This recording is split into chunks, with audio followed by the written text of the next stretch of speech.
Well, there you have it, friends. How friggin' awesome is that?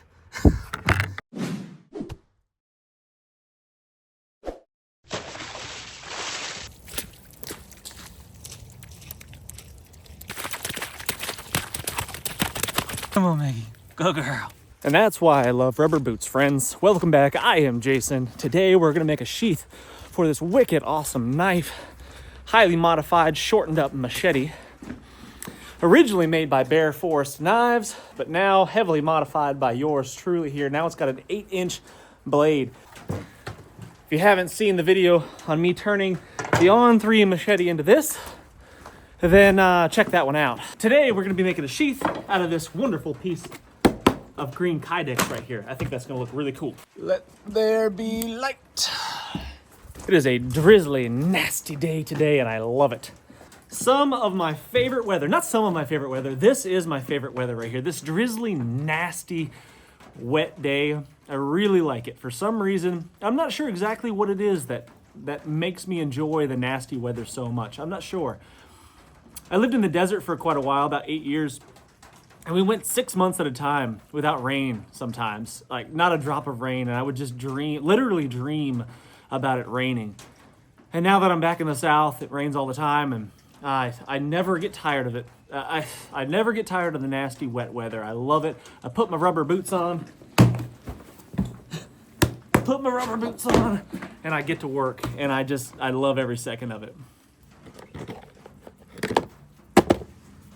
I need 2 pieces, approximately that size. Now, there's a lot of different styles of sheaths that you can make. I like the pancake style sheath. I like the way the retention works on them. I think they're really easy to make. I like the way they look. Yeah, it takes a little bit more material than the taco style, just the fold around. But I don't know, I kind of like the way the end result on the pancake style sheaths work. So I think that's what I'm gonna do here. So I need about 4.5 inches per side on this sheath right here. And that's not gonna leave me much left over. So I'm just gonna avoid all the drama here. I'm gonna cut this thing in half like that. And that'll be one side of my sheath, and that'll be the other side of my sheath. And then we'll trim it down from there.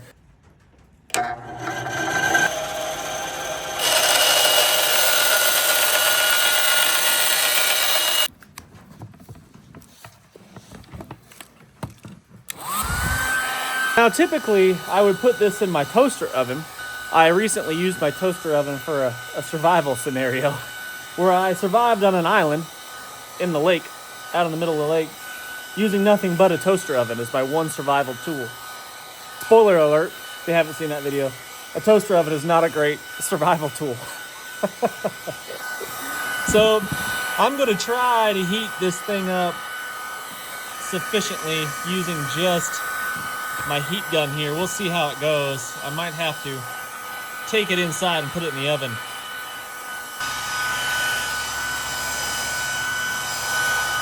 And go. That goes there. This goes here. Clamp. Fast. Maybe. While we're waiting, friends, what is it about a large blade like this that's intriguing to us? A lot of guys, including myself, really enjoy a machete. Machete is my favorite tool. If I could just pick one thing the rest of my life, if you said, hey, Jason, you can only have one thing, one tool, the rest of your life, it'd be hard for me to not pick this machete right here. This is my On3 Machete made by Bear Forest Knives. And because it's just robust, it's bomb-proof, man. This thing could take you through the jungle, no problem. It is an amazing, amazing blade. And what is it about it? I've always been fascinated with, early explorers, early 1900s jungle explorers, Amazon explorers, like Percy Fawcett's. I've always been fascinated by those stories, their survival stories and their adventures in the midst of the abyss, darkness of the rainforest, And I love it. I love swamps. I love jungles.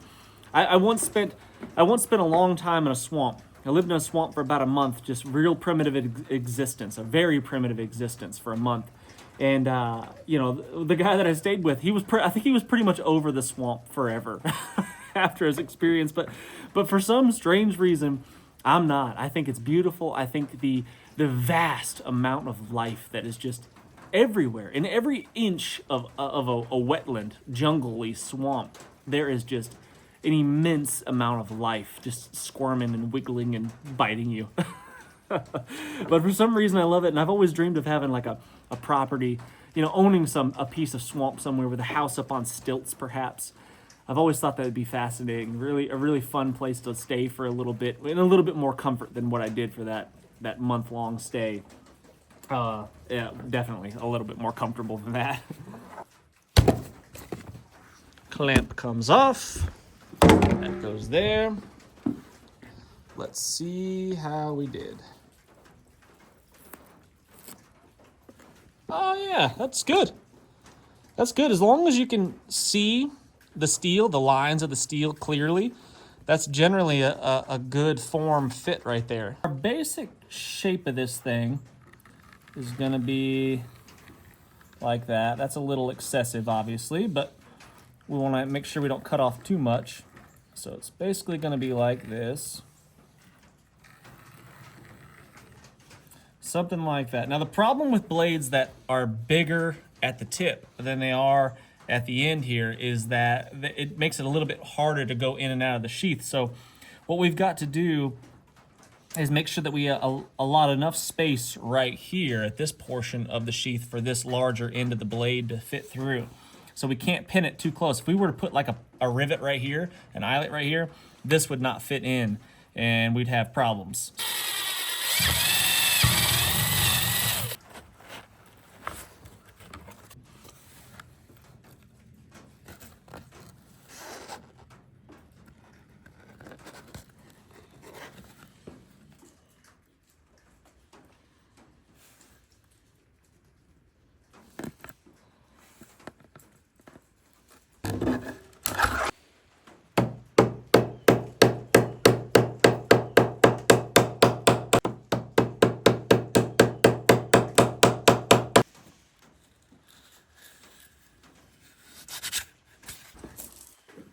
All right, now we've got the two pinned in place. This thing's not gonna move around on us, and we can get all of the rest of our holes drilled in there pretty easy.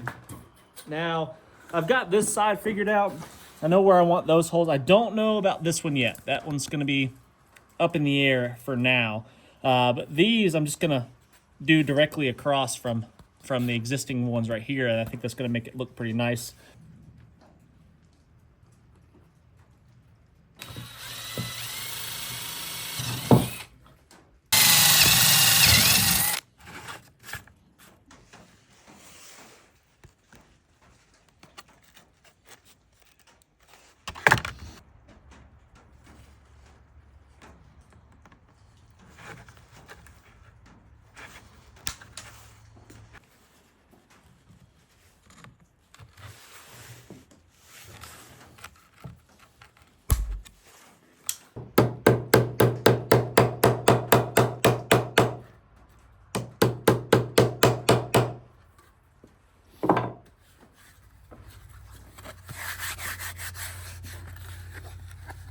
See how she fits. A little tight, but not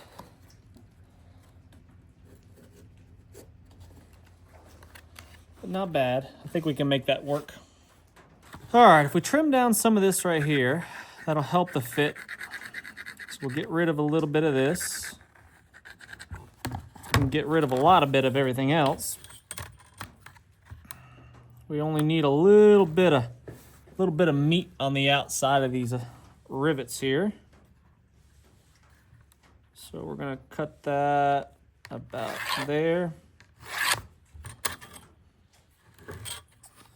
Same thing on this side. Cut that about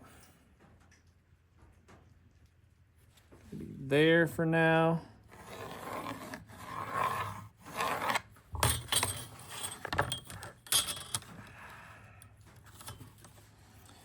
And this part we can give a little bit of curvature.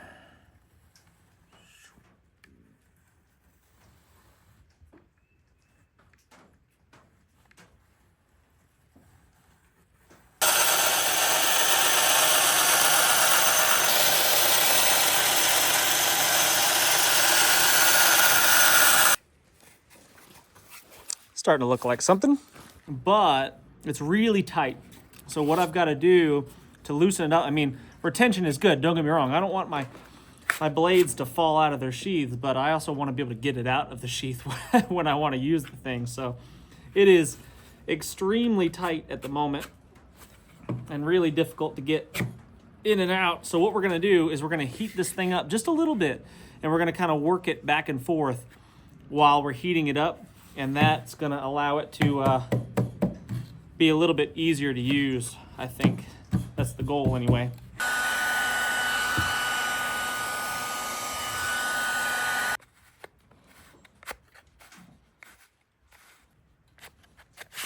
There we go.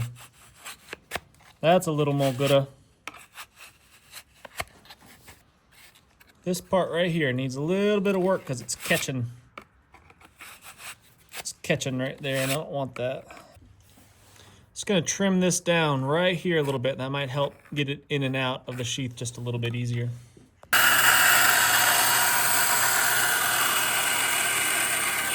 Pretty good, look at that. So pretty snug fit, but not overly snug.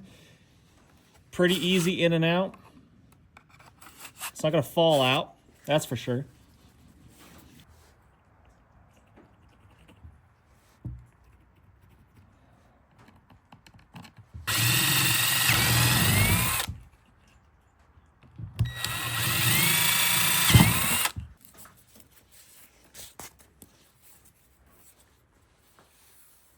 I think the way I'd prefer to carry it is on my right side, because I typically carry I'm left-handed, so I typically carry my EDC knife on my left hip there. So I would carry it here if I wanted to, and I would like the blade forward like this, so I could, you know, grab it in this fashion here and unsheath it. I think would be the best way to carry that. We'll see. So if that's the case, I need my loops to be on this side right here.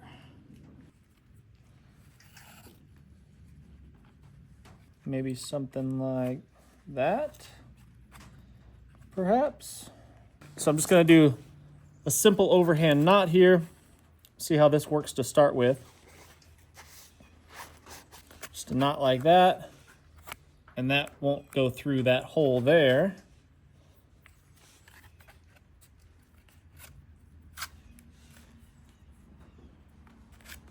And then we could have a simple knot here, and there's our belt loops. Right there. Why am I working with so much paracord here? Let's cut some of this off.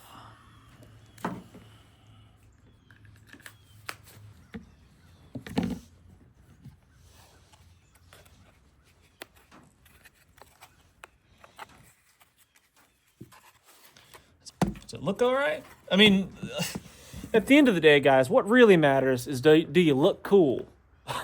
So does it look cool? And that's what I'm after here. Is there a better way to do this to make it look cooler? I don't know. That might be as cool as it gets. Let's just let's leave it like that. Let's put it on a belt and see how it carries. Yeah, not bad. I think that probably is about the simplest solution to our problem right there of how to carry this thing. Nice and tight, not flopping around on us. Could we sit down with it? Is it too big? Is it too big of a blade to sit down with? Nope. That's fine. It's not digging into the dirt. You know, sometimes a longer knife will like dig into the dirt and then sometimes stab you in the hip or in the ribs when it's a little bit too long, but that's riding high enough to where that won't be a problem. And now I can draw it out like that, hopefully not cutting my jacket.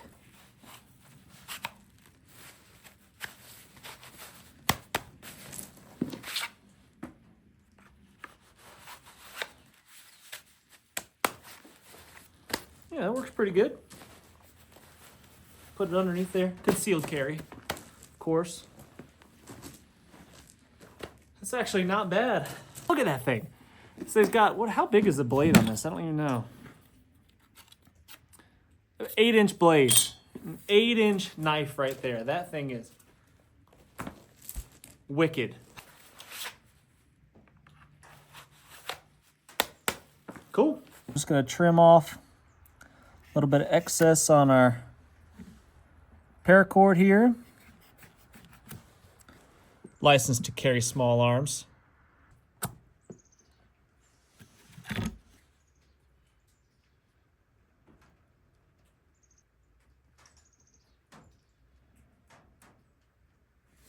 There we go.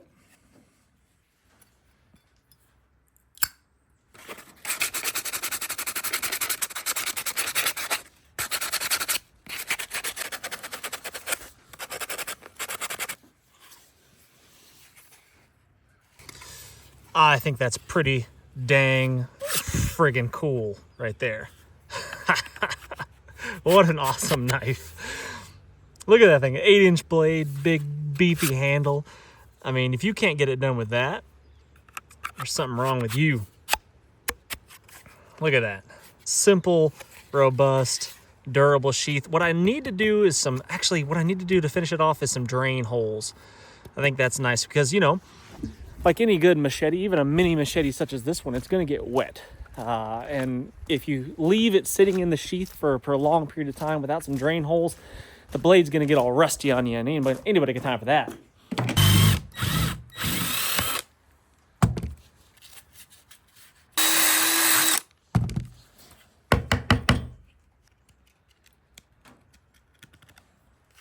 Now we've got it. That thing can ventilate now. Need a little bit of water that might get trapped down in there, can have a place to go. Well, there you have it, friends. How friggin' awesome is that? Simple, robust, gets the job done. Now that is a cool knife, if I do say so myself. I really do appreciate you guys watching my videos, guys. Please hit that thumbs up, subscribe if you haven't done so already. Leave lots of comments. Any comment will do. Tell me what your favorite color is. Tell me what the state bird of your state is. That's what I want to know in the comment section. That'd be really helpful. Until next time, what's the worst that could happen? Let's just go on 3.